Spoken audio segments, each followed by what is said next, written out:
अस्सलामुअलैकुम। Horror stories के एक न्यू एपिसोड के साथ मैं हूं मज़हर मलिक। कैसे हैं आप लोग? उम्मीद है खैरियत से होंगे। आज की ये खौफनाक कहानी जो मैं आपको सुनाने जा रहा हूं, ये मुझे भेजी है ज़ैगम अनीस ने, न्यू दिल्ली, इंडिया से।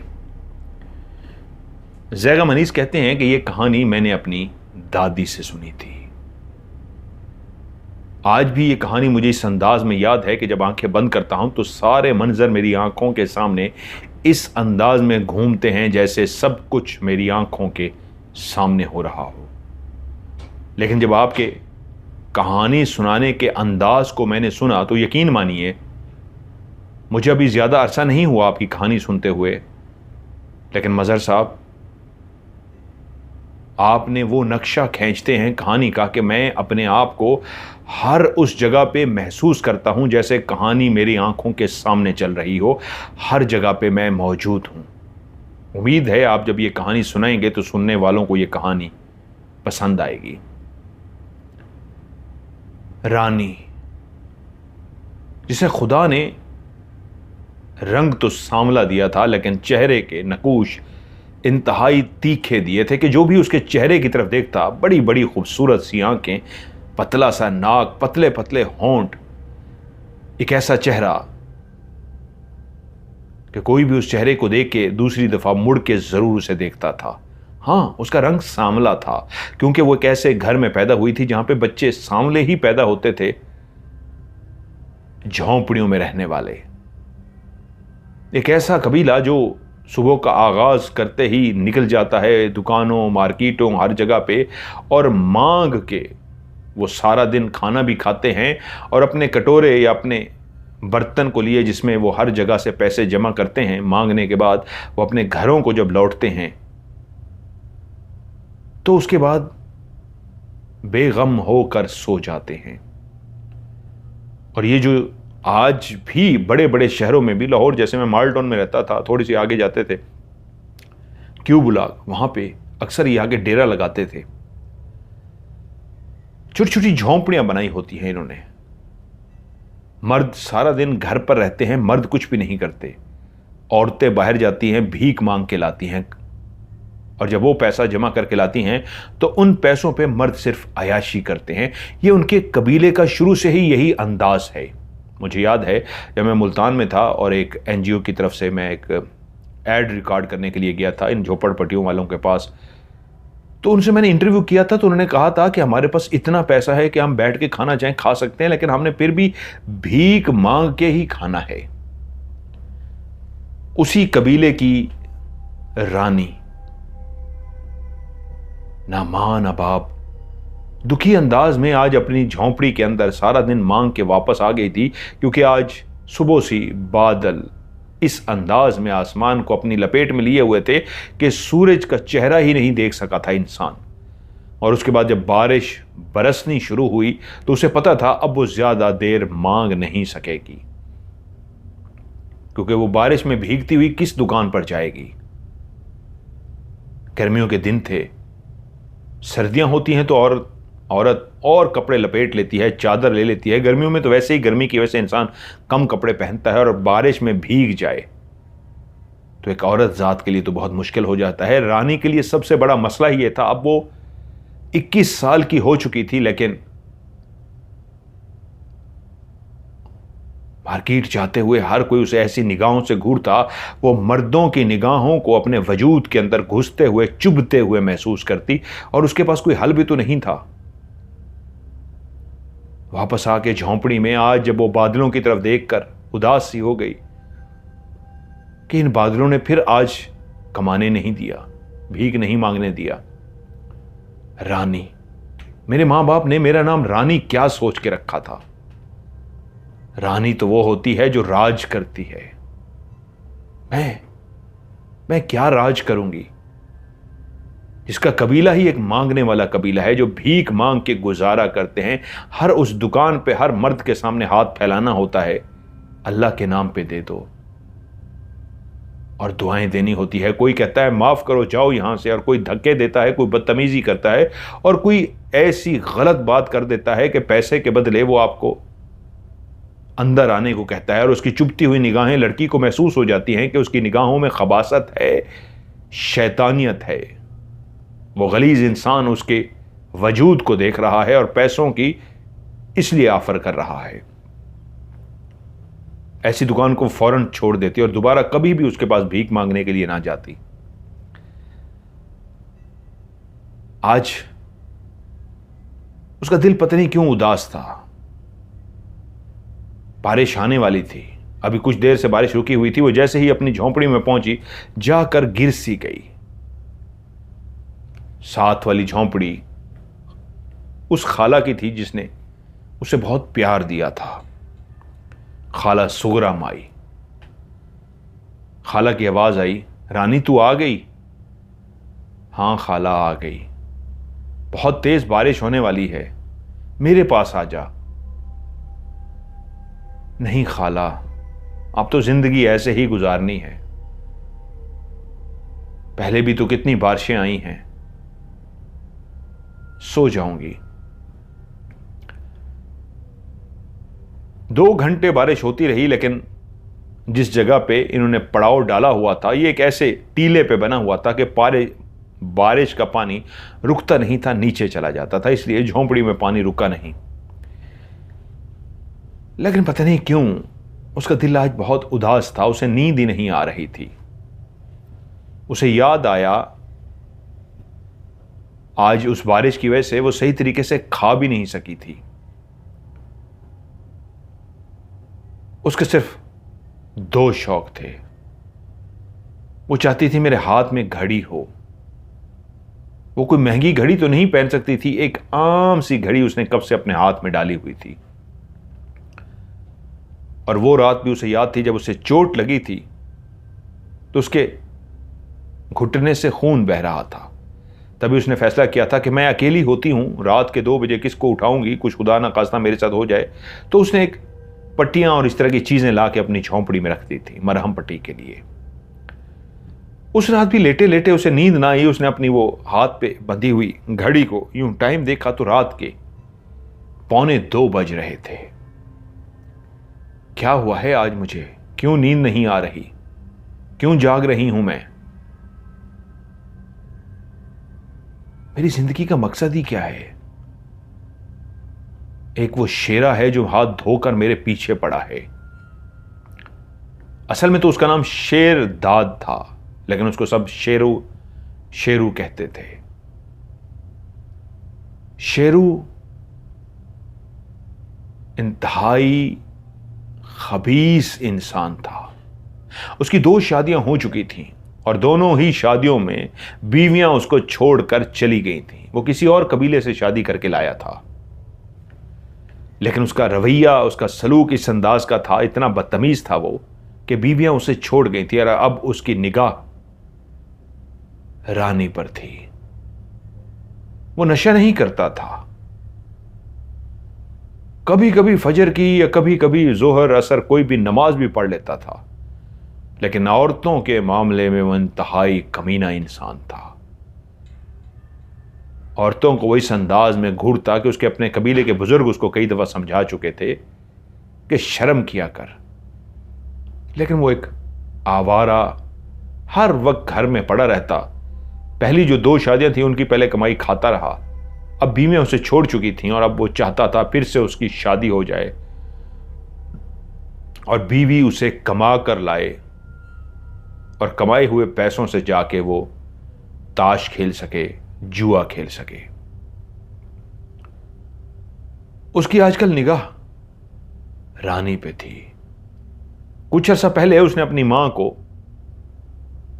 भेजा था कि जा रानी से बात कर, उसे मना, मेरे से शादी कर ले। देख मैं गबरू जवान हूं, उसे मुझ जैसा बंदा नहीं मिलेगा। शेरू की मां जब रानी के पास गई और उससे बात की तो उसने कहा, खाला मैं तेरी भतीजी के बराबर हूं, वो मुझसे 10-12 साल बड़ा है। और तू उसके कहने पे मेरे पास आ गई है कि मैं उससे शादी कर लूं। तूने देखा नहीं उसने अपनी पहली 2 बीवियों के साथ क्या किया है? वो उसे छोड़कर चली गई हैं। अब तू चाहती है कि मैं अपनी जिंदगी खराब करूं? क्यों? ना काम का ना काज का, दुश्मन अनाज का सारा दिन पड़ा रहता है। जो भी बीवियां कमा के लाती थी सब जुए में उड़ा देता था। और आती जाती लड़कियों को जिस अंदाज में वो घूरता है ना, मुझे जहर लगता है। खाला, मैं तेरी इज्जत करती हूं, आज तू मेरे पास आ गई है, आज के बाद इस टॉपिक पे मुझसे बात भी मत करना।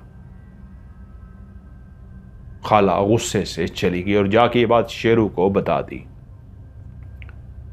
अगले ही दिन शेरू पहले से ही इंतजार में था। जैसे ही रानी वापस अपनी झोंपड़ी के करीब पहुंची, उसका रास्ता रोककर खड़ा हो गया और उससे बोला, रानी मेरी बात सुन, तू मुझसे शादी कर ले,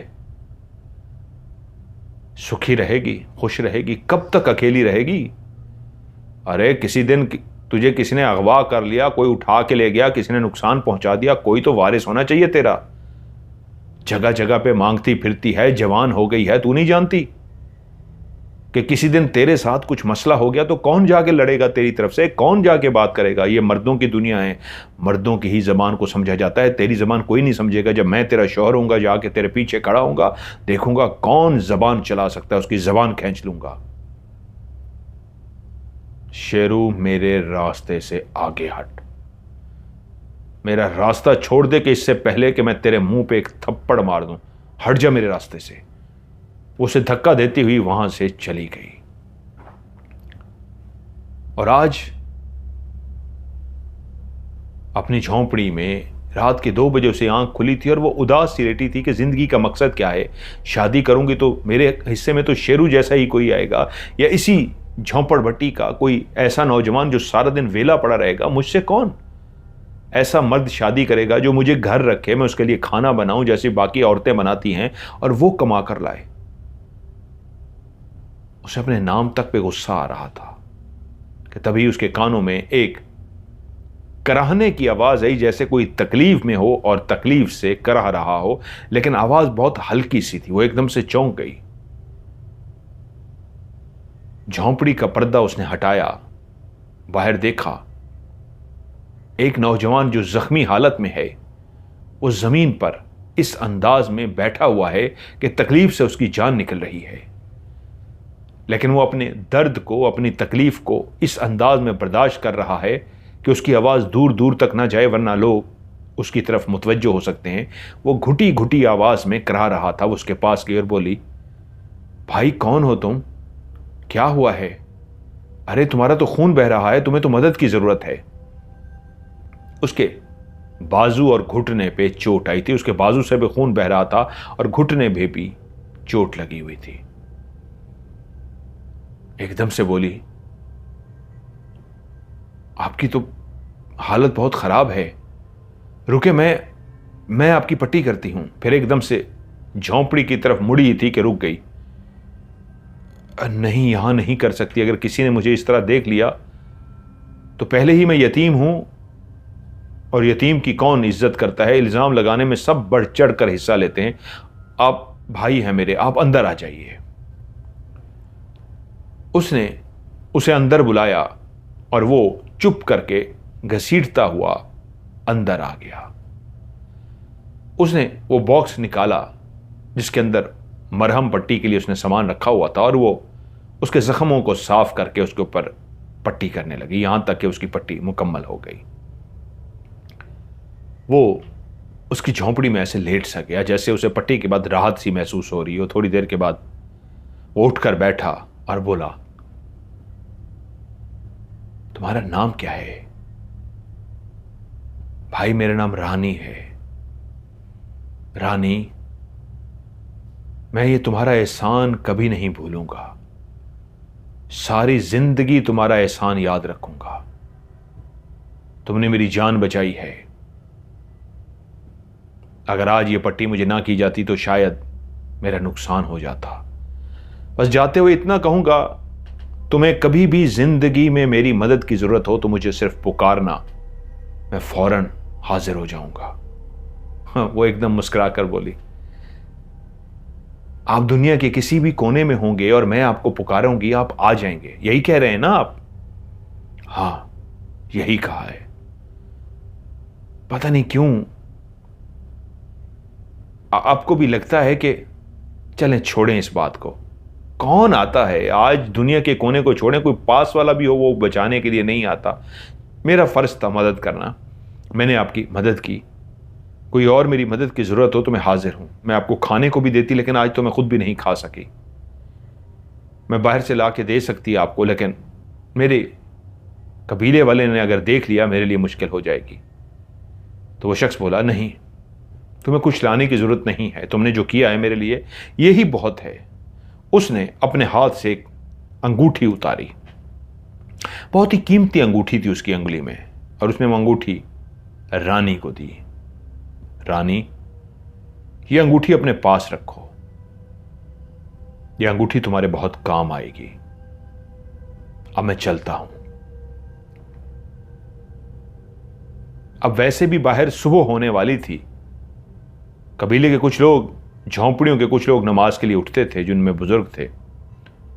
तो वो अगर देख लेते गलत हो जाता तो वो बोली, हाँ वैसे भी अब बाहर उठने वाले हैं, टाइम होने वाला है, आप बस चले जाइए।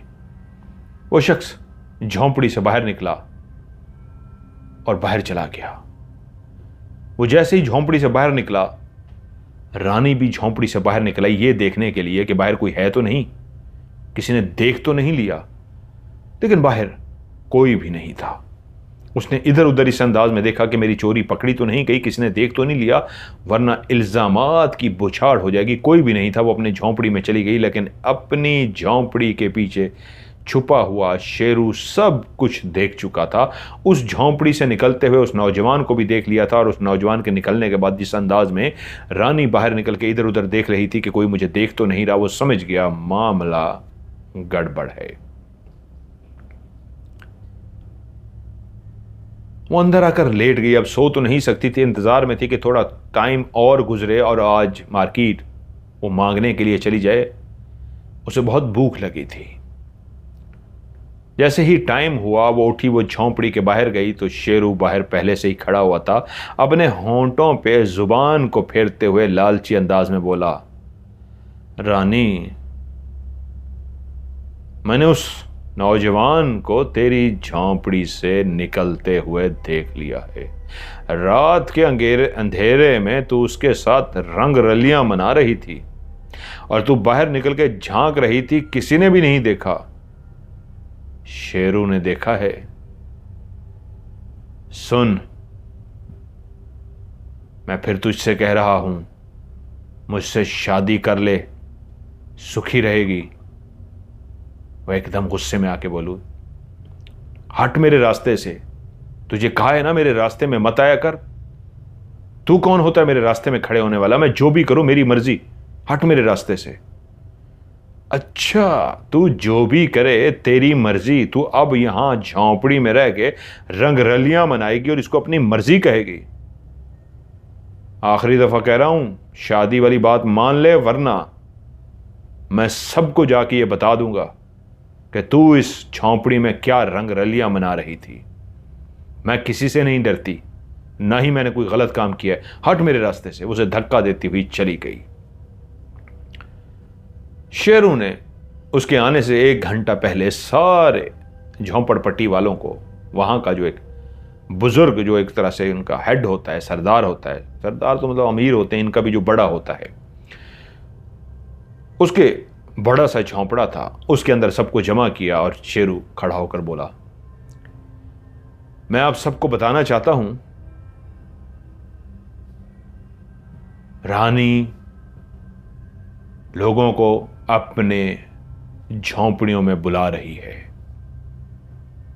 मैंने सुबह उसे अपनी आंखों से देखा है। एक बंदा बाहर निकल के जल्दी से चला गया है और वो उसके पीछे आई है बाहर देखने के लिए कोई है तो नहीं।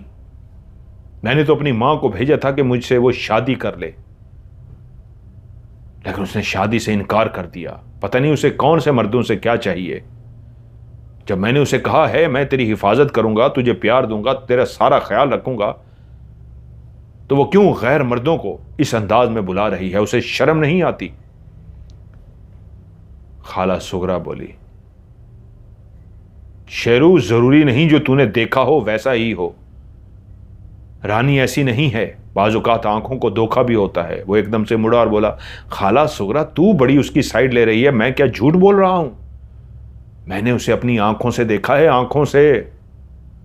वो किसी मर्द के साथ झोंपड़ी में थी और पहले मर्द निकला, फिर वो निकली है बाहर देखने के लिए। किसी ने देखा नहीं, वो तो मैं छुपा हुआ था, मुझे देख नहीं सकी। अब सारे आपस में चेमे गोयां करने लगे। वहां का उस हेड बोला, रानी को आने दो, उसके बाद देखते हैं क्या करना है। थोड़ी देर के बाद रानी पहुंच गई, उसे भी वहां पे बुला लिया गया और वहां के सरदार ने पूछा, रानी, ये मैं क्या सुन रहा हूं? रात तूने किसी मर्द को अपने झोंपड़े में बुलाया था और सुबह अजानों से पहले तूने उसे बाहर निकाला, क्या यह बात सच है? वो एकदम से घबरा गई। वो झूठ बोलती नहीं थी, सच्ची एक लड़की थी, अच्छा दिल रखने वाली, अच्छी सोच रखने वाली। कभी उसने झूठ नहीं बोला था। वो सबकी तरफ इस अंदाज में देखना शुरू हो गई कि क्या जवाब दूं। उसने कहा, हां, सो वो निकला है मेरे झोंपड़ी से कोई? हां, रात को कोई मेरी झोंपड़ी में आया था। तो इसका मतलब है शेरू सही कह रहा है, तू रंगरलियां मना रही है, लोगों को अपने झोंपड़ी में बुला रही है। नहीं नहीं नहीं, ये आप क्या कह रहे हैं? ऐसा घटिया मेरे ऊपर इल्जाम आप कैसे लगा सकते हैं? ये किसने ऐसा कहा है? तो और नौजवान रात के अंधेरे में वहां पे क्या करने आया था? सरदार बोला। वो बोली, आप तो मेरे बुजुर्ग हैं, मेरे मां बाप होते तो काश वो आपको जवाब दे सकते। आपने मेरी पूरी बात सुनी ही नहीं और मेरे ऊपर इतना बड़ा इल्जाम लगा दिया। वो एक जख्मी था, उसे मदद की जरूरत थी। वो रात को मेरे झोंपड़े के बाहर आया और मैंने उसे मरहम पट्टी की उसकी, और उसके बाद वो चला गया। इसके अलावा कुछ भी नहीं है। शेरू बोला, अच्छा, तो मरहम पट्टी करवाने के लिए भी उसे तेरा ही झोंपड़ा मिला था जहां पे एक अकेली लड़की है। हम मर गए हैं, बाकी घर मर गए हैं जहां पे मर्द भी हैं। अगर उसको मदद ही चाहिए थी, किसी भी ऐसे झोंपड़ी के पास जाता जहां पे वो किसी मर्द को बाहर बुलाता और वो कहता मेरी मदद करो, एक अकेली लड़की के ही झोंपड़े में क्यों? तो उसी वक्त सरदार बोला, वो किसी के पास जा सकता था, तेरे पास ही क्यों आया? वो एकदम से वो गुस्से में आ गई और बोली, जो सच था मैंने आपको बता दिया। मैंने कहा ना, काश मैं यतीम ना होती, मेरे मां बाप जिंदा होते तो आपको जवाब देते।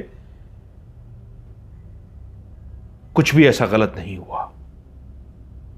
तभी सरदार ने कहा, सुन रानी, तू हमारे कबीले का हिस्सा है, तू कबीले से अलग नहीं है। वैसे भी तू अब जवान हो चुकी है, तेरी शादी की उम्र है। तेरे मां बाप जिंदा होते तो हम उनसे बात करते, वो तेरी शादी कर देते।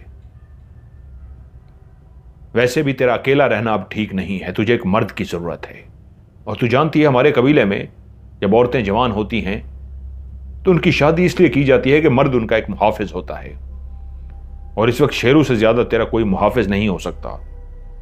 मैं ये फैसला सुनाता हूं कि आज से 3 दिन बाद जुमा है। जुमे वाले दिन तेरा शेरू से निकाह पढ़ा दिया जाएगा और तू शेरू की बीवी बन जाएगी। एकदम से वो गुस्से में आ गई। नहीं, आप ऐसा फैसला मेरे ऊपर सादर नहीं कर सकते, आप जबरदस्ती नहीं कर सकते। मुझे शेरू से शादी नहीं करनी, मैं थूकती हूं इसके मुंह पर। सरदार बोला, खबरदार, अपनी जबान को लगाम दे। हम फैसला कर चुके हैं कि अब वो तेरा शौहर होगा और तू अपने शौहर के ऊपर इस तरह का घटिया बात करेगी। तुझे कह दिया ना, बस जुमे को तेरा निकाह है। वो बोली, मुझे ये मंजूर नहीं है। सरदार को और गुस्सा आ गया। अगर तुझे मंजूर नहीं है तो फिर एक बात याद रख, तुझे ये कबीला छोड़ना पड़ेगा। फिर तू इस कबीले का हिस्सा नहीं रहेगी। जो कबीले की रिवायात को नहीं मानता उसे कबीले से जाना पड़ता है। तेरे हक में बेहतर यही है, जुमे को इससे निकाह कर दे। और अगर तुझे निकाह नहीं करना तो इतनी खुद सर हो गई है तो छोड़ दे कबीले को। ठीक है, अगर यही है फैसला आपका तो मैं अभी इसी लम्हे कबीले को छोड़ रही हूं। वो ये कहती हुई अपनी झोंपड़ी की तरफ चली गई। खाला सुगरा पीछे उसके भागी। उसने अपनी चादर सी बिछाई और उस पर अपने कुछ कपड़े चीजें रखना शुरू कर दी। खाला सुगरा उसके कपड़े उठा के नीचे रखते, वो चादर में रखे वो उठा के नीचे रखते। खाला कहे क्या हो गया है तुझे, पागल हो गई है? किस माशरे की बात कर रही है? भेड़ियों के माशरे की। यहां कौन तुझे अपनाएगा? खुदा ने तुझे शक्ल तो बहुत अच्छी दी है, लेकिन तू है तो मांगने वाली। हमारी जैसों का नसीब ही ऐसे होता है। क्या करें, किससे गिला करें? उस पैदा करने वाले से गिला करें जिसने पैदा ही ऐसे घरों में कर दिया है। वो चाहता तो किसी और घरों में पैदा कर देता। ना जा। तो कह रही है खाला तो क्या करूं? उस खबीस इंसान से शादी कर लूं? बेटी ना जा। उसने अपना सामान बांधा और झोंपड़ी से बाहर निकल आई। शेरू और सरदार और कुछ लोग बाहर खड़े थे उसे रोकने के लिए। जब देखा वो अपना सामान बांध कर बाहर आ गई है तो सरदार बोला, तू यहां से जा तो रही है, सिर्फ जुमे तक का टाइम है तेरे पास। जुमे को तू वापस आ गई तो निकाह करके ये तुझे शेरू इज्जत दे देगा, और जुमे तक तू वापस ना आई तो सारी जिंदगी इस कबीले में तू कदम नहीं रख सकती। मर गई है तू हमारे लिए। जा, सोच ले, या तो जुमे को वापस आ जाए या सारी जिंदगी नहीं। वो रुकी और बोली, मुझे अपने नसीब का नहीं पता आगे क्या लिखा हुआ है, लेकिन इतना जरूर कहती हूं, अगर इस कबीले में लौटी तो कुछ बन के ही लौटूंगी, वरना सिर्फ शेरों पे नहीं, ऐसे फैसला करने वाले पे भी आज मैं थूक कर जाती हूं जिनकी निगाह में हम इंसान नहीं भेड़ बकरियां हैं। मर्दों का माशरा है, औरत की कोई इज्जत नहीं है। वो ये कहती हुई वहां से चली गई। वहां से गुस्से से तो वापस आ गई, वहां से निकल आई, लेकिन अब समझ नहीं आई जाऊंगी कहां, रात कैसे गुजारूंगी। कुछ जमा पूंजी भी थी जो भीख मांग के जमा कर रखी थी, लेकिन रात कहां से गुजारनी थी। चलती चलती चलती एक दरबार पे पहुंच गई। झोंपड़ी उठाए दरबार के कोने में जाके लेट गई। पहले खाना शाना वहां पे दरबार पे लंगर चलता है, खाना भी खाने को मिल गया। एक कोने पे जाके बैठ गई। दरबार के वो जो मुंतजमीन होते हैं, जो इंतजामिया होती है, वो उसका एक शख्स उसके पास है और बोला, कौन है तू, और रात की काफी देर हो गई है, यहां पे बैठी क्या कर रही है, जा यहां से। वो बोली, मैं गांव से आई हूं, अपने प्यारे को ढूंढना था, लेकिन आज सारा दिन नहीं ढूंढ सकी, रात हो गई, सोने के लिए कोई जगह नहीं है, आज रात सिर्फ रहने दे दीजिए, सुबह होते ही चली जाऊंगी, फिर नहीं रुकूंगी। वो बोला, नहीं तू नहीं रह सकती। उसने उसकी इतनी मिन्नत समाजत की तो मान गया, चलो ठीक है, सिर्फ आज रात रहेगी, सुबह होते ही चली जाएगी। उसने कहा ठीक है। सुबह हुई, उसने ना चावल चावल लंगर खाया, वो चल पड़ी। उसे भीख मांगते हुए कई साल हो गए थे, 21 साल की अब हो चुकी थी। अब उसका रुख उन बड़े बड़े बंगलों की तरफ था जो काफी सालों से वो देख रही थी। कुछ थोड़े से ही थे जो आबाद थे, बाकी सारे गैर आबाद थे। वहां कभी उसने किसी को नहीं देखा था। कुछ तो ऐसे थे जिनकी हालत भी खराब हो चुकी थी। काफी लंबा सफर था। वो चलते चलते उन बड़े से बने हुए बंगलों के सामने गुजरती हुई जा रही थी कि बिल्कुल उसके सामने एक औरत आती दिखाई थी। वो औरत उसे गौर से देखती हुई आ रही थी और बिल्कुल उसके सामने आकर खड़ी हो गई और उससे बोली, परेशान लग रही है। रानी बोली, आपको इससे क्या? अरे मैंने तो तेरी मदद करने के लिए पूछा है, लेकिन तू तो गुस्से में लग रही है। वो चुप कर गई।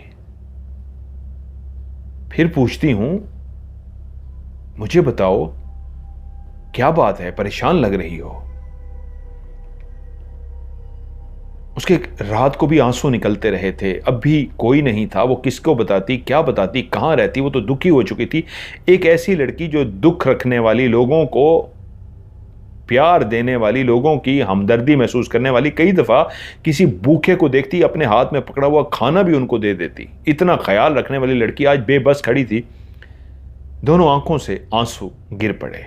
तो वो औरत बोली, अरे पगली, रोती क्यों है? बताओ मुझे क्या हुआ है? रहने को कोई ठिकाना नहीं है,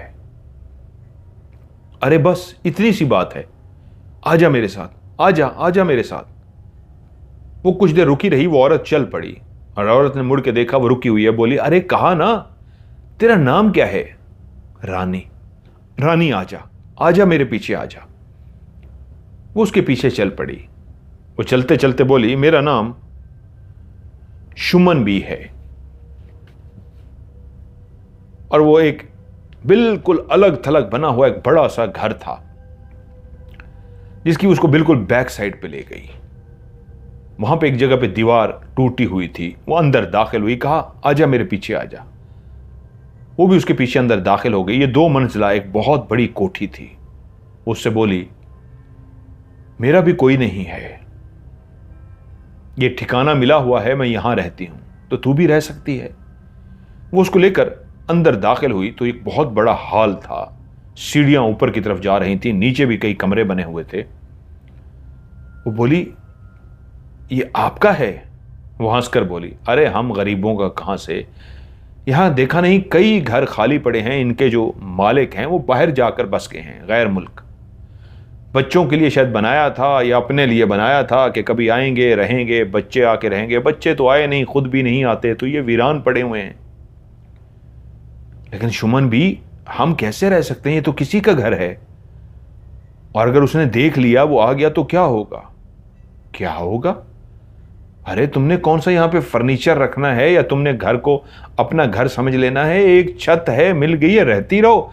अगर कोई आ गया, सामान उठाएंगे, गठड़ी ही तो है, गठड़ी बांधेंगे, निकल जाएंगे। हाँ बात तो ठीक है, एक गठड़ी ही तो है हमारे पास, और क्या है। वो इस बात पे मुतमईन हो गई। सुमन भी बोली, मैं ऊपर वाले पोर्शन में रहती हूं, ये नीचे हॉल है, इसके आगे ये सारे कमरे हैं जो खुले हुए हैं, तू आराम से रह सकती है, यहां पे कोई टेंशन नहीं।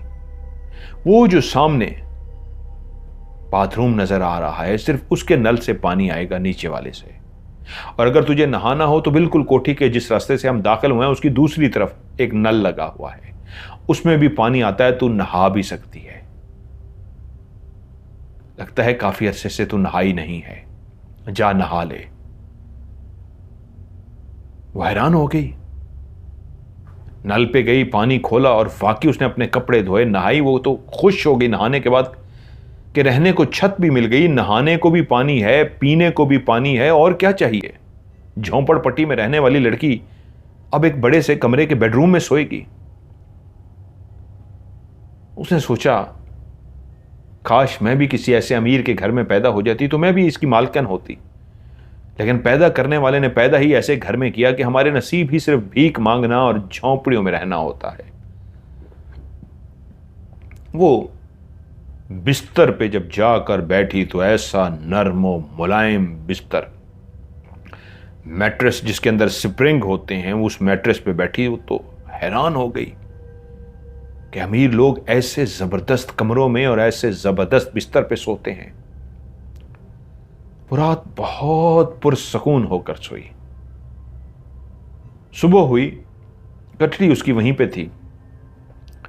आज वो बाहर नहीं गई, उसने कोई अपने कपड़े शपड़े धोए, वो घर पे ही रही। ऊपर वाले पोर्शन में सुमन भी रहती थी और नीचे अब रानी का बसेरा था। रानी शाम को बाहर गई, खाना शाना लिया, कुछ बर्तन लिए कि अकेली नहीं खाऊंगी, सुमन भी को भी खाना खिलाऊंगी, उसने मुझे छत दी है। सुमन भी ने उसे बताया था अपने बारे में सिर्फ इतना कि बस मुझे भी एक छत चाहिए थी, रहने के लिए छत नहीं है, कोई अपना है नहीं, अकेली हूं, इसलिए ये एक ठिकाना मिल गया, ऊपर मैंने अपना ठिकाना डाल दिया है। तू ऊपर रहना चाहे मर्जी, नीचे भी रहना चाहे पूरा खाली है। तो वो नीचे रहना शुरू हो गई थी। उसने खाना हाथ में पकड़ा हुआ और वो जब घर में दाखिल हुई तो उसने नीचे खड़े होकर सुमन बी को आवाजें दी, सुमन बी नीचे आइए। लेकिन ऊपर से कोई आवाज ना आई। वो चलती हुई ऊपर जाने लगी। वो ऊपर जैसे ही पहुंची तो उसने पहली दफा ऊपर के पोर्शन को देखने लगी थी। जो कल रात उसने गुजारी थी सिर्फ बेडरूम तक ही महदूद रही थी, पूरा घर उसने नहीं देखा था। लेकिन जब वो ऊपर चढ़ के गई तो देख के हैरान रह गई, इतने ज्यादा कमरे बने हुए हैं। वो तो सोच भी नहीं सकती थी एक झोपड़पट्टी में रहने वाली, झोंपड़ी में रहने वाली, कि इन बड़े बड़े घरों में इतने बेडरूम होते हैं। एक कॉरिडोर सा बना हुआ था, लेफ्ट राइट बेडरूम ही बेडरूम थे। अब वो हर बेडरूम के सामने आवाज दे रही है, सुमन बी, सुमन बी, कहां पे हैं आप? नहीं जानती सुमन बी किस कमरे में है। आवाजें दे दे के वो थक गई। अंदाजा हुआ सुमन बी इस ऊपर वाले पोर्शन में होती तो आ जाती, इसका मतलब है वो अभी तक बाहर हैं। लेकिन ऊपर के इतने कमरे देख के उसका सर चकरा गया कि इतने ज्यादा कमरे। वो आवाजें देती देती जब समझ गई कि अभी सुमन भी वापस नहीं आई तो वो नीचे उतरने लगी, तो एकदम से उसे आवाज आई कि किसी कमरे के अंदर से बोलने की आवाज आई है। इसका मतलब है अंदर तो कोई है। वो फिर से मुड़ी और चलती हुई बगैर आवाज दिए उस कमरे के करीब गई जहां से आवाजें आ रही थी। तो उसे महसूस हुआ इस कमरे में कोई अंदर है, तो इसका मतलब है सुमन भी यहां पे है। उसने दरवाजे को खटकाने के लिए जैसे ही हाथ मारा तो दरवाजा खुलता चला गया। जैसे ही दरवाजा खुला तो उसने देखा सामने रानी खड़ी है। वो एकदम से चौंक गई। ये नामुमकिन था, रानी के सामने रानी खड़ी थी। कौन हो? तुम कौन हो? मैं तुम्हारी बहन हूं। मेरी बहन? मेरी तो कोई बहन नहीं है रानी, मैं ही तुम्हारी बहन हूं। तुम हो कौन? वो मजबूत लड़की थी, डरने वाली नहीं थी, लेकिन इस लम्हे वो खौफजदा हो गई थी और सामने खड़ी हुई लड़की बिल्कुल हूबहू उसकी शक्ल लग रही थी। वो उसके जैसे ही करीब गई उसे देखने के लिए तो वो लड़की अपनी जगह से गायब हो गई। तो उसके मुंह से एक चीख निकल गई। जैसे उसके मुंह से चीख निकली तो लड़की की आवाज आई, पीछे मुड़कर देखो। उसने पीछे मुड़कर देखा तो वो लड़की बिल्कुल पीछे खड़ी थी। अभी तक उसका मुंह से कोई लफ्ज नहीं निकल पाया था कि उससे क्या पूछे, अभी तुम गायब कैसे हुई हो? तो वो लड़की बोली, मैं तुम्हारी बहन हूं, लेकिन मैं इस घर में कैद हूं। उसने मुझे आईने में कैद कर दिया है, इसलिए मैं तुम्हारे हाथ लगाने पे भी तुम्हारे हाथ नहीं आई। मैं गायब हो गई क्योंकि मैं आईने में कैद जो हूं। रानी, क्या मुझे आजाद कराओगी? मेरी बहन, मुझे आजाद कराओ यहां से। वो एकदम से दौड़ती हुई नीचे चली गई। उसने पीछे मुड़कर भी ना देखा कि ये क्या मंजर है, ये तो कोई जादुई मंजर है। वो भागती हुई अपने उस नीचे वाले बेडरूम में आ गई कि ये क्या था ऊपर। सुमन भी आए तो मैं उनसे पूछूं कि ऊपर क्या मंजर है। वो काफी देर अपने कमरे में बैठी रही। उसे कुछ समझ ना आया कि उसने देखा कोई सीढ़ियां उतरता आ रहा है। वो समझ गई सुमन भी आ रही होंगी। वो जल्दी से दरवाजे के पास आई, लेकिन देखती है उसकी बहन चलती हुई उसके पास आ गई है। वो जो दरवाजे से पीछे हट गई, वो लड़की जिसने उसे अपनी बहन कहा था दरवाजे के आगे आकर खड़ी हो गई और उसके आगे हाथ जोड़ लिए कि मेरा यकीन करो, उसने मुझे कैद कर दिया है। मैं तुम्हारी बहन हूं, मुझे बचा लो, प्लीज मुझे बचा लो। और उसके बाद वो लड़की रोती हुई ऊपर चली गई। वो दबक कर बैठी रही, खौफ के मारे बाहर ना निकल सकी कि सुमन भी आएंगे, उनसे पूछूंगी ये माजरा क्या है। सुबह हो गई। सुबह होते ही वो अपने घर से निकली, सीधी अपने झोंपड़पट्टी पहुंच गई। उधर झोंपड़पट्टी में जैसे ही शेरू ने उसे देखा, उसकी राल टपकने लगी कि वापस आ गई है। आज जुमा था, इसका मतलब है लौट आई है। भागता हुआ गया सरदार के पास, कहा रानी आ गई है, लगता है वापस मुड़ आई है, रहने के लिए जगह नहीं मिली। आपके आगे कौन टिक सकता है, आप हमारे सरदार हैं। सरदार भी अपनी मूंछों को ताव देता हुआ बोला, सरदार का फैसला फिर कौन टाल सकता है, अभी आती ही होगी, मेरे पास आके माफी मांगेगी। अगर वो तुझसे शादी करेगी शेरू तो मैं माफ कर दूंगा उसे। वो सीधी खाला सुगरा के पास गई। खाला सुकरा उसे देखकर गले लग गई, खुश हो गई। रानी आई है, तू वापस लौट आई रानी। मुझे यकीन था तू वापस लौट आएगी, तेरे बगैर मेरा दिल नहीं लग रहा था। तेरे माँ बाप के जाने के बाद मैंने ही तुझे पाला है। मैं कितनी दुखी हो गई थी, तू सोच भी नहीं सकती। खाला, मैं वापस नहीं आई, तुझसे एक सवाल करने आई हूं। क्या सवाल? क्या मेरी कोई जुड़वा बहन भी है? जुड़वा बहन? तुझे किसने कहा है? खाला, पहले मेरे सवाल का जवाब दीजिए। खाला का हाथ पकड़ के उसने अपने सर पर रख दिया कि आपको मेरी कसम है, झूठ मत बोलिए। खाला ने अपने हाथ पीछे किया और कहा, हां, तेरी एक जुड़वा बहन थी। तू और तेरी बहन अस्पताल में पैदा हुए थे। तुम दोनों जुड़वा थी, लेकिन पैदाइश के थोड़ी देर बाद तुम्हारी बहन को किसी ने चुरा लिया था। तेरी माँ और तेरा बाप बेचारे बहुत रोए, बहुत धक्के खाए, डॉक्टरों के पास गए, इधर उधर गए। हमारी दूसरी बेटी कहाँ है, कोई पता ना चल सका। उसकी थाने में रिपोर्ट भी कराई गई, लेकिन गरीबों की यहां पे कौन सुनता है। जितनी कोशिशें की, जितने अस्पताल गए, जो कुछ गरीब तेरे माँ बाप कर सकते थे उन्होंने किया, लेकिन तेरी बहन का कोई पता ना चल सका। उस वक्त तक वो लोग हमारे कबीले में भी शामिल नहीं हुए थे। फिर वो हमारे कबीले में शामिल होकर जब आए तो उस वक्त तू 2 साल की थी। उन्होंने यही बताया कि मेरी एक ही बेटी है, लेकिन कुछ अरसे बाद तेरी मां ने मुझे यह बात बता दी थी कि हमारी एक बेटी अस्पताल से चोरी हो गई थी। 2 जुड़वा बेटियां पैदा हुई थी, और जब तू 7 साल की हुई तो तेरे मां बाप अल्लाह को प्यारे हो गए।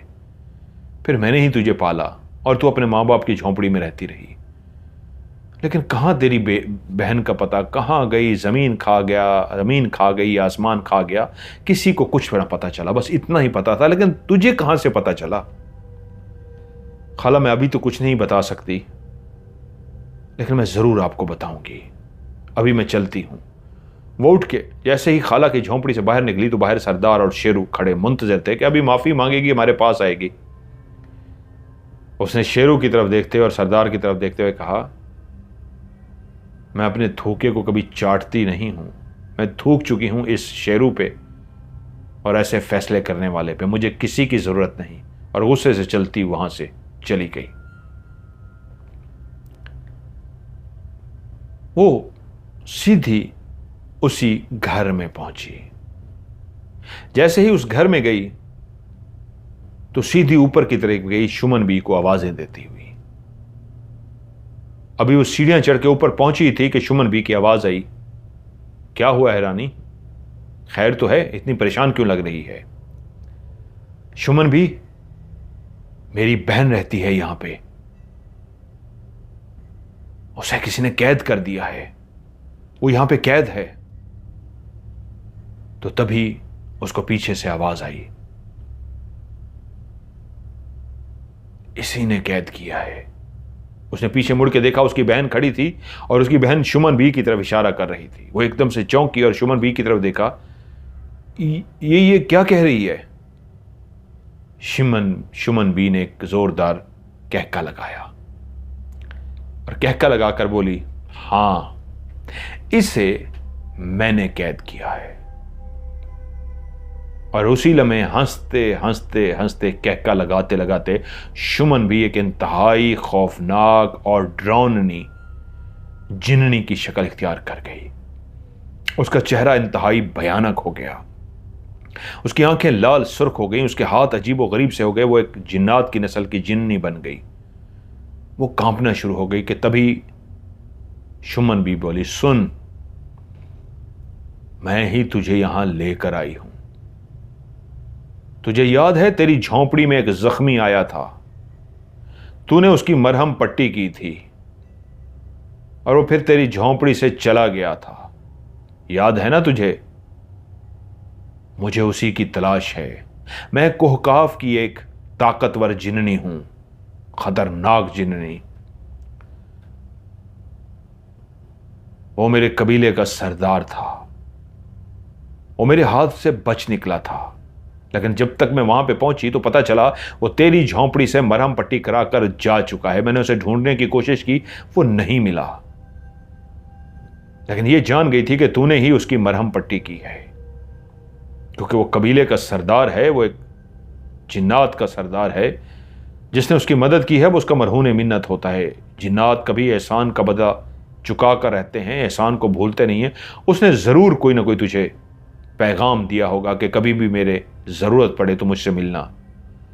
और मैं जानती हूं तू इंतहा की ज़िद्दी लड़की है। तू तो अपने कबीले को भी छोड़ के आई है, तू तो मरने के लिए भी तैयार हो गई है। ये सोचे बगैर रात कहाँ रहेगी, खाएगी कहाँ। तूने तो यहां तक भी फैसला कर लिया कि मौत को गले लगाना पड़ा मैं तो मौत को भी गले लगा लूंगी। और वो हैरान रह गई कि हाँ, वो ये सोच के आई थी कि मौत को गले लगाना पड़ा, ऐसी जिंदगी से तो मौत अच्छी जहां पे ना खाने को है, ना पहनने को है, भीख मांगनी और रहने को छत भी नहीं है। तो मरना पड़ा मैं मर जाऊंगी, शेरों से शादी नहीं करूंगी। मैं जान गई थी तू इंतहा की बला की जिद्दी लड़की है, इसलिए फिर मैंने तेरी कमजोरी को ढूंढा। तू नहीं जानती थी ना तेरी एक बहन भी है। मैं जान गई अपने जादू से कि तेरी एक बहन भी है, और उसे मैंने ढूंढ निकाला और उसे शीशे में कैद कर दिया। मिल चुकी है ना तू अपनी बहन से। और मुझे पता है जो मरने के लिए तैयार हो, जिसको जीने की तमन्ना ना हो, उसको बहन नजर आ जाए तो उसके अंदर जीने की तमन्ना जरूर पैदा हो जाएगी। ना भी पैदा हो वो बहन को जरूर बचाएगी। बोल, बहन को बचाना है या मार डालूं इसे? वो बोली नहीं, ये मेरी बहन है, मेरी जिंदगी में जीने का कोई सहारा नहीं, कोई मकसद नहीं, लेकिन इसको सामने देख के मुझे जीने का सहारा मिल गया है। मेरी बहन को कुछ मत कहो। तो सुन फिर, अगर तू इसकी आजादी चाहती है तो तुझे मेरे साथ गोकाफ जाना होगा और उस शाह जिन्नात को ढूंढने में मेरी मदद करनी होगी। मैं हर वक्त तेरे साथ लगी रहूंगी, तुझे नजर नहीं आऊंगी, लेकिन हर वक्त मेरी तुझ पे निगाह होगी। तुझे उसको ढूंढना है, और जब तू उसके सामने पहुंच जाएगी, उसे हाजिर कर लेगी, तो बस ये एक मैं तुझे अंगूठी दे रही हूं। तू ये अंगूठी अपने हाथ में मुट्ठी में बंद करके खड़ी होगी, और उसके बाद ये अंगूठी उसकी वजूद के किसी भी हिस्से पे फेंक देगी। अगर ये अंगूठी उसके वजूद के किसी भी हिस्से पे जाकर टकरा गई तो मेरा काम हो जाएगा। मैं तुझे और तेरी बहन को आज़ाद कर दूंगी, और अगर तूने ये मेरा काम ना किया मैं तेरी बहन को भी और तुझे भी मार डालूंगी। तो बोली नहीं, मुझे अपनी बहन को बचाना है। माँ बाप के बाद पहली दफ़ा तो कोई खुशी की खबर मिली है कि मेरी कोई बहन भी है, सेम मेरी तरह, मेरी जुड़वा बहन। ये यहां महफूज रहेगी, ये कैद है, इसे खाना पीना सब कुछ मिल जाएगा, तू चल मेरे साथ। शुमन बी ने उसका हाथ पकड़ा और हाथ पकड़ते ही उसे कहा आंखें बंद कर। उसने आंखें बंद की और शुमन बी उसे लेकर वहां से गायब हो गई।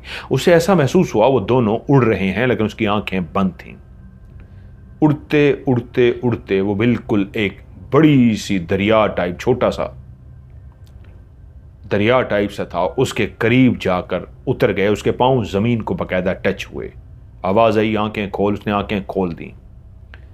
उसने कहा ये ले अंगूठी, ये अपनी मुट्ठी में रख ले, और हां,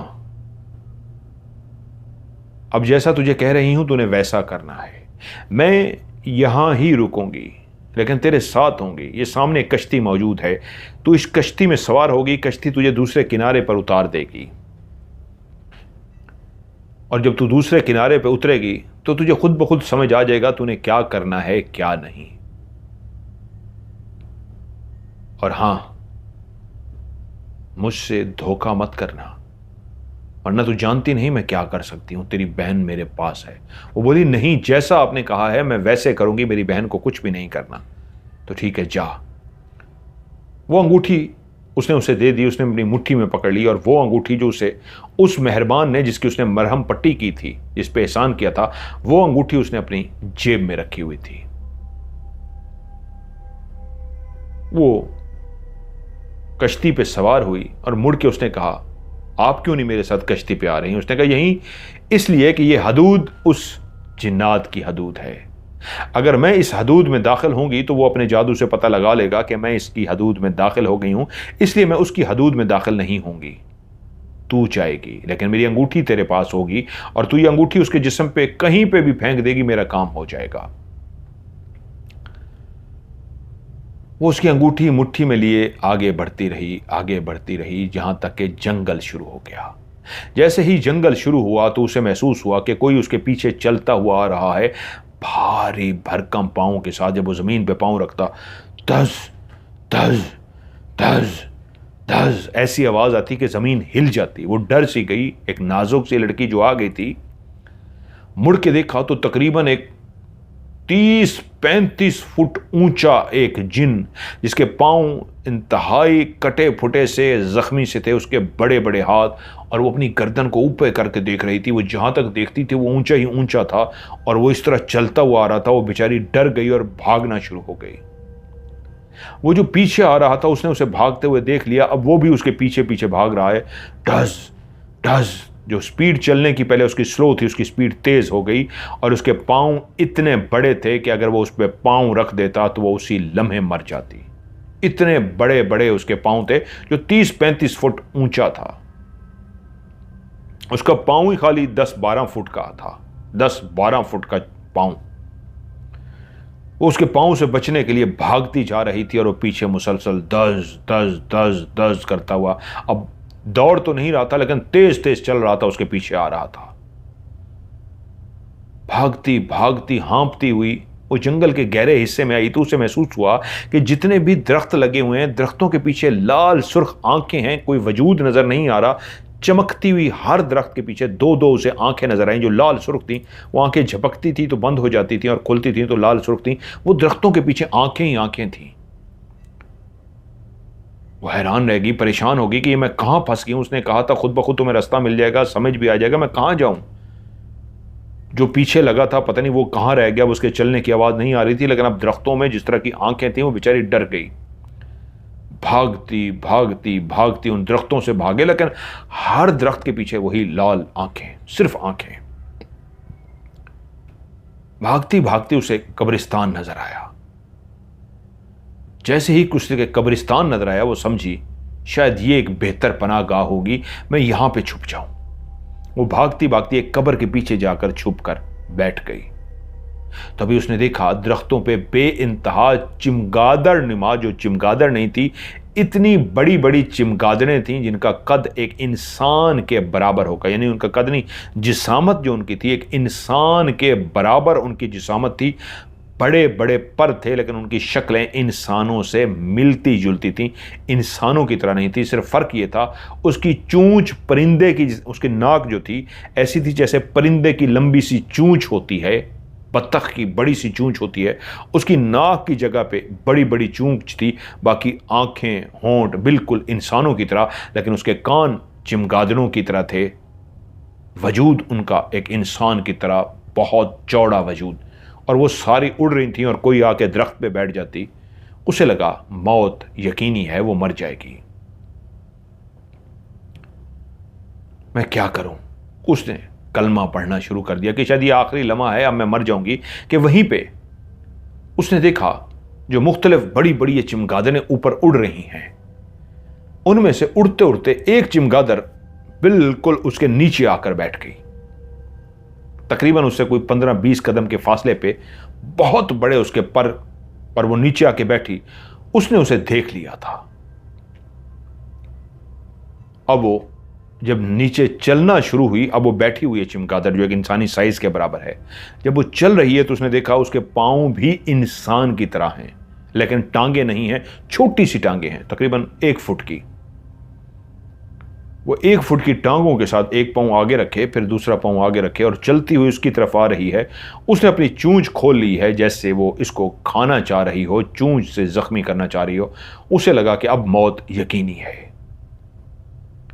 उसने अपनी आंखें बंद की, और एकदम से उसे याद आया, उसने कहा था दुनिया के किसी भी कोने में होगे मुझे पुकारना, मैं आ जाऊंगा। और अब शुमन बी ने भी बताया था कि वो एक बादशाह है जिन्नात का, शहनशाह जिन्नात है, मुझे उसको पुकारना चाहिए। उसने अंगूठी जल्दी से हाथ मारा। वो चमगादड़ नुमा बला उसके सामने पहुंच चुकी थी कि जल्दी से उसने अंगूठी को हाथ में पकड़ा और उस अंगूठी को अपनी उंगली में पहन लिया। जैसे ही उसने उसे अपनी उंगली में पहना तो उस अंगूठी में एक खास सफेद रोशनी निकली, और जैसे ही सफेद रोशनी निकली वो चूंच बिल्कुल उसके करीब आ चुकी थी, लेकिन उस रोशनी की वजह से वो चीख मारकर पीछे हट के आई। वो चमगादड़ पीछे हट गई, और जैसे उसने चीख मारी पीछे हटी तो बाकी चमगादड़ों ने भी तवज्जो उसी लड़की की तरफ हो गई। अजीब व गरीब सा शोर करती चमगादड़ें सारी की सारी नीचे उतरना शुरू हो गई और सामने बैठना शुरू हो गई। जो उसके बिल्कुल करीब पहुंच चुकी थी वो चीख मार के चमगादड़ पीछे चली गई, बाकी सारी वहां पे जमा होना शुरू हो गई। उसने कहा, लो भी अंगूठी ने तो उल्टा काम कर दिया। पहले बाकी मुतवज्जो नहीं थी, एक खाने के लिए आ रही थी, अब तो सारी ये नीचे उतर आई हैं, ये तो मेरी बोटी बोटी कर डालेंगी। कि उसी लम्हे उसे अपने पीछे से एक आवाज सुनाई दी, कौन हो तुम? उसने एकदम पीछे मुड़कर देखा, एक 6 फुट लंबा इंसान की तरह का एक इंसान ही खड़ा था। उसका कद 6 फुट था, लेकिन जिस्म बहुत चौड़ा था, लेकिन वो लगता था जैसे इंसान नहीं है, उसने इंसान का रूप धार रखा है। उसने पूछा, कौन हो तुम और ये तुमने अंगूठी कहां से हासिल की है? वो बोली, ये अंगूठी, अब उससे बोला ही नहीं जा रहा था, खौफ से उसकी बुरी हालत थी। वो कभी उन चमगादड़ों की तरफ देखती, कभी उसकी तरफ देखती, तो वहीं पे ही खड़े होके उसने जोर से ऐसे हाथ किया, इशारा जैसे कोई थप्पड़ मारता है, उल्टे हाथ का इशारा किया। वो सारी चमगादड़ें चीखती हुई वहां से उड़ना शुरू हो गई। चैं चैं चैं करती सारी चमगादड़ें उड़ गईं। वो बोला, अब तुम महफूज हो, बताओ ये अंगूठी कहां से आई है? उसने कहा, वो जख्मी था, मैंने उसकी मरहम पट्टी की थी और उसने खुद मुझे अंगूठी दी थी ये वाली, और कहा था जब कभी मेरी मदद की जरूरत हो मुझे पुकारना, मैं आ जाऊंगा। तो आज पहली दफा ये मैंने अंगूठी पहनी है, मुझे उससे मिलना है। वो बोला, अच्छा, तो तुम्हें ये अंगूठी सरदार ने दी है? तुम जानती हो तुम इस वक्त कहां हो? तभी तो मैं हैरान हुआ हूं, एक आदम जात को काफ में कैसे आ गया? और तभी तो ये तुम्हें नोचने के लिए सारी चमगादड़ें आ गई थी। वो बोली, प्लीज मुझे सरदार के पास ले चलो। वो बोला, हां ठीक है, लेकिन पहले मुझे अपने आने का मकसद बताओ, तुम क्यों आई हो? उसने कहा, मेरी बहन कैद में है और उसने मुझे अपना नाम शुमन भी बताया है। उसने मुझे भेजा है और कोई बात है जो सरदार को जाके मैंने बतानी है, मैं आपको नहीं बता सकती। आओ मुझे सरदार के पास लेके चलो। उसने कहा, ठीक है, आओ मेरे साथ। वो उसे लेकर चल पड़ा। वो कितनी देर चलते रहे उसे खुद भी समझ ना आई। वो एक जंगल के घने हिस्से के अंदर एक बहुत बड़ी झोंपड़ी बनी हुई थी, वो उसके अंदर दाखिल हुआ। झोंपड़ी बज़ाहिर एक बाहर से झोंपड़ी थी, लेकिन अंदर एक महल नुमा झोंपड़ी थी। जब उस झोंपड़ी में दाखिल हुए तो उसने एक जगह पे कहा, तुम बैठो, मैं सरदार से बात करके आता हूं। थोड़ी देर के बाद वो वापस आया और उससे बोला, मेरा नाम कहराम बिन आजर है और जिससे तुम मिलने आई हो जुल्मार बादशाह कबीला नार है। ये हमारा कबीला है, कबीला नार, और वो हमारा बादशाह है जुल्मार बादशाह। उनके सामने अदब से पेश आना, आओ मेरे साथ। कहराम बिन आजर उसको लेकर अंदर दाखिल हुआ। सरदार एक बहुत बड़े तख्त पर बरजमान था। वो गई, सलाम किया। सरदार ने वालेकुम अस्सलाम कहा। वो एक इंसान का रूप धार के बैठा हुआ था, लेकिन शाही लिबास पहनकर बैठा था। वो बोली, सरदार आपको मैं याद हूं ना, और ये अंगूठी याद है ना? हां, तुमने मेरे ऊपर एहसान किया था, मैं तुम्हें कभी भी नहीं भूल सकता। तुम ये अंगूठी ना भी दिखाती, मैं तुम्हें पहचान चुका हूं। मैंने ही तुमसे कहा था कभी भी मेरी जरूरत पड़े मुझे जरूर पुकारना। बताओ खैरियत से आना हुआ? उसने कहा, हां सरदार। उसने वो अंगूठी निकाली जो उसकी शुमन जी ने दी थी। उसने कहा, सरदार मेरी बहन उसके कब्जे में है और उसने ये मुझे अंगूठी दी है कि ये अंगूठी मैं आपके वजूद पे मारूं, ये अंगूठी आपके वजूद को जाके टकरा दे तो उसका काम हो जाएगा और वो फिर मेरी बहन को आज़ाद कर देगी। मुझे नहीं पता उसने ये अंगूठी मुझे क्यों दी है और क्यों ये अंगूठी मेरे आपको मारने के लिए कहा है, लेकिन मैं आपसे झूठ नहीं बोलूंगी। मैंने कभी झूठ नहीं बोला, अपनी बहन को बचाने के लिए भी झूठ नहीं बोलूंगी। ये उसने मुझे मारने के लिए दी है और मैं आपके पास मदद के लिए आई हूं। सरदार मुस्कुराया और बोला, तुम वाकई एक सच्ची लड़की हो। ये अंगूठी जो उसने तुम्हें दी है ये वाकई हमें नुकसान पहुंचा सकती थी, लेकिन तुमने सच बोल दिया। घबराओ मत, तुम्हारी बहन को कुछ भी नहीं होगा। उसी वक्त सरदार ने कहा, कोहराम बिन आज़िर, जाओ इसके साथ और हम भी पीछे आ रहे हैं, इसकी बहन की मदद करो। जी सरकार, कोहराम बिन आज़िर ने कहा और कहा, बाहर आ जाओ। वो जैसे ही बाहर आ गई तो कोहराम बिन आज़िर ने कहा, जब तुम मिली थी इस अंगूठी का मुझे पता लग चुका था और मैंने सरदार को भी जाकर ये अंगूठी का बता दिया था कि उसके बाद वो अंगूठी है जो जादूगरनी ने भेजी है। तुम जानती हो वो कौन है? वो भी इसी कबीले से है और वो बहुत बड़ी जादूगरनी है, सरदारों में से है। लेकिन यहां पे हमेशा कबीले का सरदार औरत नहीं मर्द होता है, वो कभी सरदार नहीं बन सकती, लेकिन एक बड़े घरों में से है। तुम जब सरदार के पास आने लगी, मैंने इस अंगूठी को देख लिया था तो सरदार को कहा क्या करूं, वो दूसरी अंगूठी भी लेके आई है जो शुमन ने उसे दी है। तो सरदार ने मुझे कहा, नहीं, वो मुझ पे हमला नहीं करेगी, वो अंगूठी मुझ पर नहीं फेंकेगी। तुम जानती हो अगर ये तुम अंगूठी उन पर फेंक देती तो उनका सारा जादू शुमन के पास चला जाता और वो मर जाते।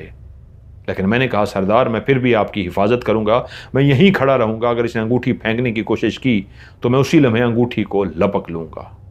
सरदार ने कहा, हाँ ठीक है, तुम हिफाजत करना, लेकिन हम यकीन से कहते हैं ये लड़की ऐसा नहीं करेगी और तुमने ऐसा ही किया, तुमने नहीं फेंकी, सच बता दिया। मैं भी खुश हुआ, सरदार भी तुमसे खुश हुए। अब आंखें बंद करो, तुम्हारी बहन को बचाने का टाइम हुआ है। उसने आंखें बंद कर दी। जैसे ही आंखें खुली तो सामने शुमन जी खड़ी थी और उसने देखा बिल्कुल उसके साथ सरदार, वही जिससे मिलने के लिए गई थी, जुल्मार खड़ा है। शुमन भी ने कहा, तो तू आखिर आ गया ना? शुमन भी से तू भागता फिर रहा था, तूने यही सोचा था जुल्मार कि तू मेरे सामने नहीं आएगा। मैंने तो तुझे पहले भी जख्मी कर दिया था, बस तेरी किस्मत अच्छी थी, तू बच गया, वरना तू उस दिन मारा जाता और तेरा सारा जादू मेरे पास आ जाता। खून तो तेरा काफी बह गया था, तू काफी जख्मी हो गया था। बस बुरा यह हुआ कि तू इस लड़की के पास चला गया और मैं उस वक्त लेट पहुंची, तब तक ये तेरी मरहम पट्टी कर चुकी होती। अगर ये तेरी मरहम पट्टी ना करती, तुझे तिबी इमदाद ना देती तो तू लागर हो जाता, तू कुछ ना कर सकता, क्योंकि मेरे उस हमले ने तेरे जादू को कमजोर कर दिया था। जुल्मार बादशाह बोला, हां ये सही है, तेरे उस हमले ने मेरे उस जादू को कमजोर कर दिया था। और जिन्नात का ऐसा होता है, जब इन जिन्नात जख्मी होते हैं तो उतना ताकतवर नहीं रहते। मैं उतना ताकतवर नहीं रहा था, लेकिन इस लड़की ने मुझे बचा लिया। तो शुमन भी बोली, लेकिन अब तुझे मुझसे कौन बचाएगा? अब तो तू खुद ब खुद मेरे शिकंजे में आ गया है। मैंने इस लड़की को तो चारा फेंका था तेरी तरफ तक ताकि तू मेरे पास आ जाए। तू जानता है मैंने अपने जादू का जाल यहां पूरी इस बिल्डिंग में फैला दिया है, तू यहां से निकल ही नहीं सकता। काले जहरीले सांपों की सूरत में मेरे सारे जिन्नात यहां मौजूद हैं, जगह जगह पे मौजूद हैं। मैंने इस जगह का इंतखाब इसलिए किया था कि काफी अरसे से यहां मैं अपना जादू कर रही थी और इसको मैंने अब लॉक कर दिया है। बस सिर्फ इंतजार में थी कि तू दाखिल हो जाए, और जब तू दाखिल हुआ उस लम्हे उस जादू से के जरिए मैंने इसके लॉक को खोल दिया था ताकि तू दाखिल हो जाए। और तू जैसे ही दाखिल हुआ है मैंने लॉक बंद कर दिया है। अब तू बाहर नहीं जा सकता। मेरे सांप, जहरीले सांप जो एक जिन्नात हैं, सांपों का रूप धारे हुए, तुझे नोच डालेंगे, तेरे वजूद पे लिपट जाएंगे और तुझे रेजा रेजा कर देंगे। उसी लम्हे जुल्मार गुस्से में आया और नीचे फर्श पे इस अंदाज में बैठ गया जैसे वो कोई किसी से डर जाता है और अपने सर को सजदे वाले अंदाज में उसके आगे झुका देता है कि मुझे माफ कर दो, मैं तुम्हारे आगे हार मानता हूं। उसने भी ऐसे ही किया। बेचारी वो भी डर गई रानी कि ये तो मेरी बहन को छुड़वाने आया था, ये तो खुद उसके आगे सजदा करने जा रहा है, उससे आगे माफी मांगने जा रहा है। रानी एकदम से परेशानी, उसने देखा बादशाह जुल्मार दोनों हाथों के साथ उसने जमीन पे हाथ रख दिया और सर अभी नीचे रखा ही था कि उसने एक जोरदार मुक्का जमीन पे मारा। ऐसे लगा जैसे जलजला आ गया हो, पूरा घर हिल गया उस जलजले से, और घर हिलते ही चीखो पुकार शुरू हो गई। वो जितने भी जहरीले सांप बने हुए थे जो असल में जिन थे, वो चीखना चिल्लाना शुरू हो गए और उस घर की कई मट्टी ऐसे लगी, धुआं उठना शुरू हो गया, वो नीचे गिरना शुरू हो गए। और तभी कोई ताली बजाते हुए अंदर दाखिल हुआ। उसी लम्हे रानी ने मुड़ के देखा, जलमार बादशाह पीछे चलता हुआ आ रहा है। वो हैरान हो गई, जलमार तो ये है, पीछे से जलमार कैसे चलता हुआ आ रहा है। जो ताली बजाता हुआ सामने आया और बोला, शुमन भी मेरा मुकाबला करेगी, ये तो मेरा एक अदना सा खादिम है, जुल्मार तो ये खड़ा है तेरे सामने। और उसी लम्हे वो जिसने जुल्मार की शक्ल अपना रखी थी, कहराम बिन आजर, कहराम अपनी असली शक्ल में आ गया, वही जो रानी ने उसकी शक्ल देखी थी। और उसने अपने सरदार को सलाम किया। सरदार ने वालेकुम सलाम का जवाब देते हुए कहा, तू मेरे इस अदना मुलाजिम का मुकाबला नहीं कर सकी और तू बात कर रही है मेरे मुकाबले की। पहले एक बात तो बता,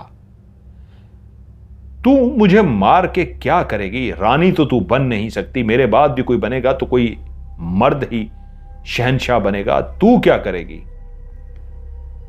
मुझे उस जादू नगरी का जादू चाहिए, मुझे ताकत हासिल करनी है, मुझे और ताकतवर बनना है। उस जादू नगरी का वो राज जो जादू में छुपा है, वो जादू चाहिए।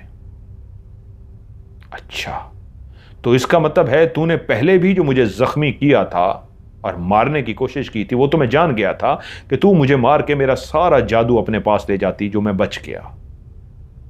और मैं जब वापस पहुंच गया अपने कबीले में, फिर से ताकतवर हो गया। तू जितनी बड़ी जादूगरनी है, जिन्नी है, तू मेरा कुछ नहीं बिगाड़ सकती। लेकिन तूने अपनी मौत को दावत दी है। तू क्या मेरा मुकाबला करेगी? तू मेरे अदना इस कहराम का मुकाबला नहीं कर पा रही, और ऊपर से तूने इंसानों को परेशान कर दिया। तू जानती है तू किस कबीले से है? तू जिन्नात के उस कबीले से है कि तू भी सरदारों में से है, कबीले के सरदारों के खानदान में से है। और तूने इतनी घटिया हरकत की है कि अपनी दुश्मनी के लिए इंसानों का इस्तेमाल किया है। जिन्नात को तेरे ऊपर शर्म आएगी कि कोई इतना भी गिर सकता है कि जिन्नात के कबीले के सरदारों में से हो, मर्द या औरत, और अपने इस्तेमाल के लिए इंसानों को बीच में लाए। तेरे लिए शर्म का मकाम है। लेकिन मैं इसलिए खुद आया हूं, मैं अपना इस अदना मुलाजिम को जो मेरा रूप धार के आया था, यही तुझे खत्म कर देता। लेकिन मैं खुद क्यों चल के आया हूं? अपने हाथों से तेरा सफाया कर सकूं। तू आज तक कोहकाफ के मेरे इलाके के दूर दूर फिरती रही है, उस झील से आगे नहीं आ सकी। उस दरिया को तूने अबूर क्यों नहीं किया? तू जैसे ही उस दरिया को अबूर करती, मुझे पता चल जाता तू दरिया के दूसरी तरफ फिरती रही है। तभी उस तूने ये वाली अंगूठी, वो अंगूठी उठा के उसने उसके पाँव में फेंक दी कि तेरा सारा जादू खत्म हो चुका है। हाँ, ये अंगूठी मुझे टच हो जाती तो मुझे नुकसान हो जाता, लेकिन तेरी हर चाल तुझ पे उल्टा पड़ गई। अब तेरी मौत का वक्त आ गया है। उसने ये कहा, उससे पहले शुमन बी ने अपने हाथों को गोल अंदाज में घुमाया। एक आग का बड़ा सा गोला उसके हाथ के ऊपर टच नहीं हो रहा था, हाथ के ऊपर फुटबॉल साइज का लहराना शुरू हो गया। और वो एक जहरीली हंसी हंसते हुए बोली, तो फिर तू तैयार हो ना, देख मैं क्या करती हूं। उसने वहीं पे खड़े होकर ऐसे किया, सर फूंक मारी, जोर से भी नहीं, लेकिन वो ऐसी शदीद फूंक थी, ये किया, लेकिन ऐसी शदीद फूंक थी जैसे आंधी की तरह आंधी आई हो, और वो हवा में ही जो आग का गोला था वो खत्म हो गया। बस कुछ और करना, मुझे भी तो पता चले कितना ताकतवर है तू। वहीं पे खड़े खड़े उसने मुंह ही मुंह में कुछ पड़ा और जमीन पे अपना पांव मारा। जैसे ही जमीन पे पांव मारा, जमीन के ऊपर और बहुत ज्यादा काले स्याह नाग बनना शुरू हो गए। नाग ही नाग, वो नाग इतने ज्यादा बनना शुरू हो गए कि रानी को लगा कि यहां खड़े होने की जगह ही नहीं है। उसके भी चारों तरफ नीचे नाग ही नाग थे कि वहीं जमीन पे बैठे हुए कहराम बिन आजर ने फिर से अपना हाथ जमीन पे मारा। वो सांप उसी वक्त जमीन पे ऐसे उछले, उसके मुक्का मारने पे 1 फुट ऊपर हवा में उछले और धड़म से नीचे गिरे। सारे सांप साकित हो गए। कहका लगाया सामने खड़े हुए शहनशाह जिन्नात ने, बस शहनशाह के आगे ये छोटे मोटे तू बच्चों वाले जादू करेगी, कुछ बड़ा करके दिखाना। उसी वक्त वो गुस्से में आ गई। उसने फैसला किया आखिरी दाव खेलने का। वो दाव ये था कि वो अपनी सारी जादू की ताकत को जमा करके उसकी तरफ फेंकती। उससे उसकी जान तो निकल जाती, लेकिन वो दूसरे को नुकसान पहुंचा सकता था। उसने ऐसे अपने हाथों को जिस्म के ऊपर ऐसे घुमाया और अपने जिस्म के ऊपर घुमा के उसने ऐसे अपने हाथों को सीधा किया और कुछ पढ़ना शुरू हो गई। उसने अपने पूरे जादू से अपनी पूरी जान लगा दी थी और पूरी जान लगा के कुछ पढ़ती रही और पढ़ के उसने यूं फेंका, एक हवा सी बनी, इतनी तेज हवा कि वो हवा इंसान रास्ते में आने वाली हर दरो दीवार को काटती हुई उड़ाती हुई ले जाए, रेजा रेजा करते। और जैसे ही उसने पढ़ने के बाद यूं फेंका, जैसे एक ट्विस्ट बनता है, वो गोल गोल घूमता है ट्विस्ट। आग हवा का गोला जो बनता है, आग बगोला कहते हैं, हवा बगोला ट्विस्ट, वो बना उसके दोनों हाथों में ऐसे गोल गोल वो घूमता गया। और उसने जब यूं फेंका तो वो यूं गोल घूमता हुआ ऐसा गया कि अगर उसकी लपेट में रानी आ जाती या वो कहराम आ जाता उसका मुलाजिम और जुल्मार बादशाह आ जाता शहनशाह, तो सारे रेजा रेजा हो जाते। वो दोनों आग के गोले, हवा के बगोले ट्विस्ट, तेजी से उड़ते हुए नीचे जो कुछ पड़ा था उसके अंदर गया और वो बड़े होते जा रहे थे। उसने अपना पूरा जोर लगा दिया था। वो जैसे ही शहनशाह जिन्नात के करीब पहुंचे, शहनशाह जिन्नात जुल्मार ने वहीं पे खड़े खड़े अपने दोनों हाथों पे कुछ पढ़ा और पढ़ के उनको धक्का दिया। उसके हाथों से सेम वैसे ही ट्विस्ट बने जो पहले वाले ट्विस्ट से जो शुभन बी ने बनाए थे, कई गुना ज्यादा बड़े और ताकतवर थे। वो उनको धक्का देते हुए गए और उसी वक्त वो दोनों जाते ही सीधा शुमन बी के इर्द गिर्द फैल गए। शुमन भी उसके अंदर घूमना शुरू हो गई। अब वो नीचे से बिल्कुल चूंच नुमा था। एक ही आग का बगोला हवा का बगोला बन गया, ट्विस्ट बन गया। वो सारे मिल गए थे आपस में, शुमन बी वाले 2 भी और जो 2 इसने भी भेजे थे वो चारों एक ही बन गया। अब नीचे चूंच थी, जैसे लाटू घूमता है जमीन पे, नीचे चूंच थी और ऊपर वो बड़ा सा हवा बगोला ट्विस्ट गोल गोल घूम रहा था। और उसके अंदर शुमन बी की चीखें गूंज रही थी। वो ज़ारो कतार चीखें मार रही थी, धाड़े मार रही थी, मुझे माफ़ कर दो, मुझे माफ़ कर दो, मुझे माफ़ कर दो। कि वहीं पे रानी ने खड़े खड़े देखा, इतना तेज था वो ट्विस्ट, वो हवा बगोला, कि उसका जिस्म टूट गया, पुर्जे टुकड़े टुकड़े हो गया, आंखें बाहर निकल आई, कान अलग हो गए, हाथ अलग हो गए, पांव अलग हो गए, हर चीज अलग हो गई, टुकड़े टुकड़े हो गई। और टुकड़े टुकड़े टुकड़े हवा में उड़ते हुए वो हवा का गोला आहिस्ता आहिस्ता जमीन के अंदर जाना शुरू हो गया और सब कुछ जो वो इधर उधर कभी उड़ा चुका था अपने साथ जमीन के अंदर ले गया। और उसके बाद खामोशी छा गई। वहीं पे शहनशाह जिन्नात मुखातिब हुए, ये अपने अंजाम को पहुंच चुकी है। तुम्हारी बहन वो सामने आ रही है। जादुई आईने में उसने उसे कैद कर दिया था। जाओ अपनी जिंदगी जियो। और तुम्हारे एहसान का बहुत बहुत शुक्रिया। और मैं तुमसे माफी का तलबगार हूं, इसलिए माफी का तलबगार हूं कि जिन्नात के सरदारों के कबीले में से एक औरत ने तुम्हें और तुम्हारी बहन को परेशान किया। ये जो अंगूठी मैंने तुम्हें दी थी, ये बेइंतहा कीमती अंगूठी है। इसे बेच देना। इसके बेचने से तुम्हारी जिंदगी की तमाम जरूरियात पूरी हो जाएंगी।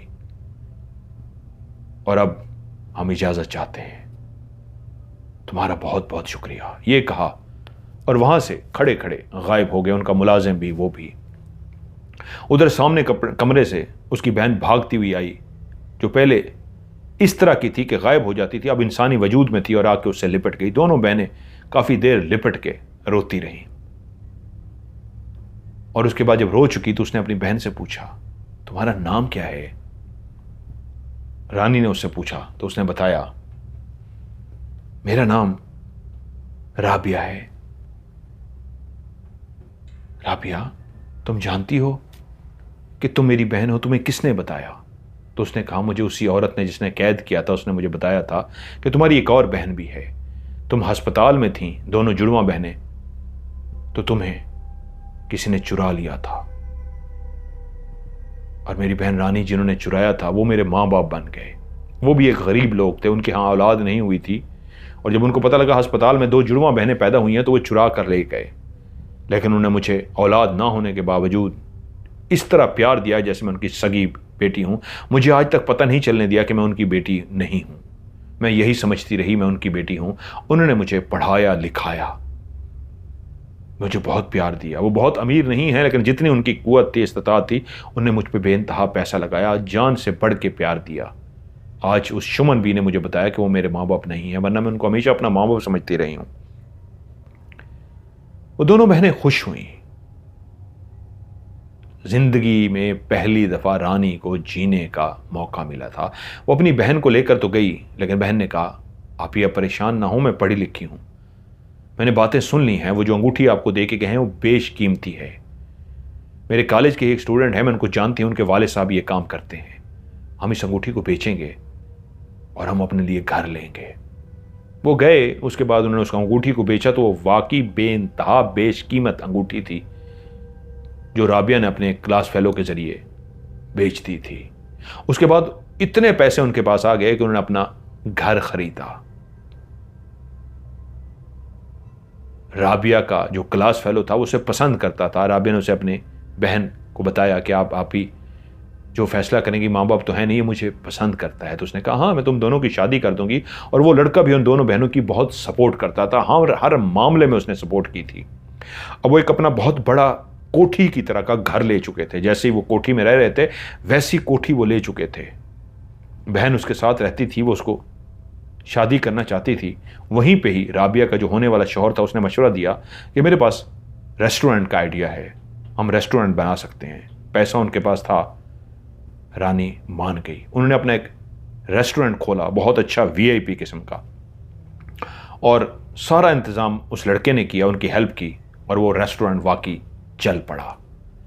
बेइंतहा रानी के पास पैसा आना शुरू हो गया। उसने अपनी बहन की शादी भी उस लड़के से कर दी। जब वो वेल सेटल हो गई तो उसने अपने ख़ानदान के तमाम लोगों को जब उस बड़े से रेस्टोरेंट में बताया तो उन्हें यकीन ना आए कि कौन हमें बुला सकता है। उनको दावत दी गई थी कि आप सबकी दावत है, एक शहर की अमीर खातून हैं, बड़ी नेक हैं, रहम दिल हैं। उन्होंने कहा है झोंपड़पट्टी वालों की आज दावत है, आज का दिन रेस्टोरेंट लोगों के लिए बंद रहेगा और आप लोगों के लिए खुला होगा। वो सारे झोंपड़पट्टियों वाले खुश होकर आ गए। पहली दफ़ा बड़े से रेस्टोरेंट में बैठ के हम भी खाना खाएंगे होटल में। और जब बैठ गए, खाना वगैरह उनके सामने रख दिया गया। उन्होंने खाना टूट के खाया, ऐसा VIP मेगा खाना कहाँ खाया था। वो जब खाना शाना खा चुके तो बेचैन थे उसका शुक्रिया अदा कर सकें जिस रहमदिल खातून ने हमें यहाँ बुलाया है। तो उनके सामने जो आकर खड़ी हुई वो कोई और नहीं, रानी थी, और उसके पीछे उसकी बहन और उसका शौहर। और शेरू ये देखकर हैरान रह गया कि रानी तो बताया गया, हाँ ये इस रेस्टोरेंट की मालिक रानी है। और रानी ने ही उन सबको बुला के फ्री में खाना खिलाया था। और उस सरदार से मुखातिब होकर बोली, कहा था ना या तो लौटोगी नहीं या कुछ बन के लौटूंगी, आज बन के लौटी हूं। उसके जो अपने फैमिली के कुछ लोग थे जिसको खाला मानती थी, कुछ 2-3 और थे, उनको कहा आप सबके लिए इस रेस्टोरेंट के दरवाजे हमेशा खुले होंगे। नाम ले लेके कहा आप लोग जब भी आएँ, जब खाना चाहें आप लोग खा सकते हैं। बाकी लोगों के लिए मेरे ख्याल में आज का दिन काफ़ी है। आज आप लोगों ने खा लिया, अब आप लोग जाइए यहाँ से। और उसके बाद उसकी खाला और जो और लोग थे वो भी वहाँ पे आते थे, खाना खाते थे। और उसने अपनी खाला को ये सारी स्टोरी सच सच बता दी थी, क्योंकि उसकी खाला ने उसे कहा था तू झूठ कभी नहीं बोलती। खाला उससे दोबारा मिलने के लिए गई थी, खाला सो रहा है, तू झूठ नहीं बोलती। बता ये क्या हुआ है तेरे साथ। उसने खाला को सब कुछ सच सच बता दिया था और खाला से भी झोंपड़ियों में रहने वालों ने उगलवा लिया था। वो नहीं बताना चाहती थी खाला, लेकिन खाला ने से भी जब उगलवा लिया गया तो फिर बात कहाँ छुपती, बात कहाँ से कहाँ फैल गई। लेकिन वो इतनी ताकतवर हो चुकी थी रानी, उसका कोई कुछ नहीं बिगाड़ सकता था। कहने वाले कहते हैं कि वो जो जुल्मार शहनशाह बादशाह था, शहनशाह जिन्नात था, वो उससे बाद में भी मिलने के लिए आता रहा है, उसकी मदद करता रहा है, लेकिन इसका कोई सबूत किसी के पास नहीं था। जो उसने खुद बताया था वो कहानी खाला सुगरा ने सबको बताई थी, इसलिए सबको ये कहानी पता लग गई। आप लोगों को ये कहानी कैसे लगी नीचे कमेंट्स में ज़रूर अपनी राय का इजहार कीजिएगा, वीडियो को लाइक कीजिएगा और दोस्तों के साथ शेयर ज़रूर कीजिएगा।